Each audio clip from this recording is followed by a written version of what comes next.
नमस्ते, मैं नताशा जिंदल श्री एस्ट्रो वास्तु से। तो आज हम लोग बात करेंगे छठ पूजा के बारे में। जैसे कि आप सब जानते हैं कि दिवाली के छठे दिन छठ पूजा मनाई जाती है। ये मुख्य रूप से बिहार, यूपी ये सब जगह में मनाई जाती है। पर आजकल आप कह सकते हैं कि ये भारतवर्ष में बहुत खुशियों से मनाई जाती है। तो अब हम लोग बात करेंगे ये शुरुआत कहाँ से हुई थी छठ पूजा की।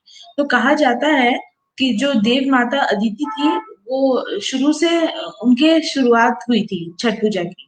और उस कथा के अनुसार जो असुर लोग थे वो लोग ने देवता का नाश किया था। तो देव माता अदिति सूर्य भगवान की आराधना करके उन्होंने पुत्र का वर मांगा था। और उनकी आराधना से खुश होकर सूर्य देवता ने उन्हें पुत्र की प्राप्ति दी थी। उसके बाद से हम लोग छठ पूजा मनाते हैं। अब जैसे कि छठ पूजा का नाम आता है तो सबसे पहले हमारे दिमाग में ठेकुआ आते हैं। और आप बात करोगे ठेकुआ की तो वो सब लोगों को बहुत पसंद आती है।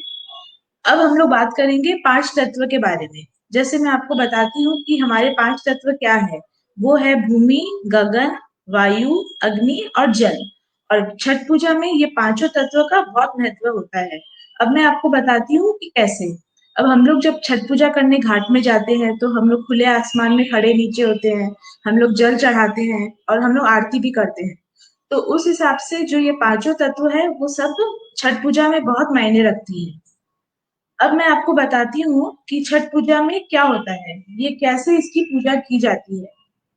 तो ये 4 दिन का त्योहार होता है।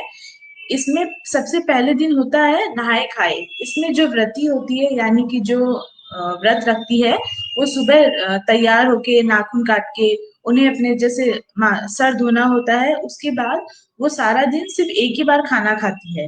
आप कह सकते हैं कि वो खाना में कद्दू की सब्जी, चना दाल, मूंग दाल, चावल सिर्फ एक ही बार भोजन करती है। उसके बाद दूसरे दिन होता है खरना। इसमें वो सारा दिन व्रत रखती है, उसमें वो कुछ भी नहीं खाती और पानी भी नहीं पीती।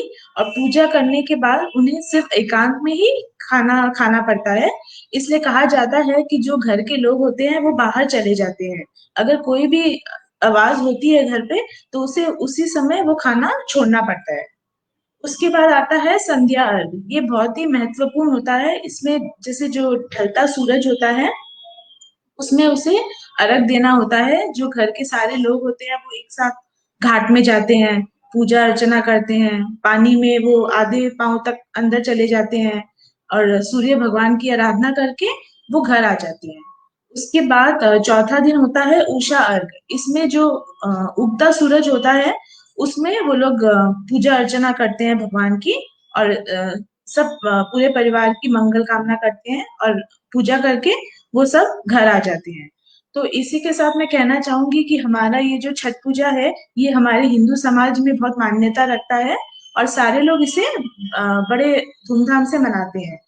तो इसी के साथ मेरा ये वीडियो खत्म होता है। अगर आपको ये पसंद आया तो आप इसे लाइक करिए और शेयर करिए। धन्यवाद।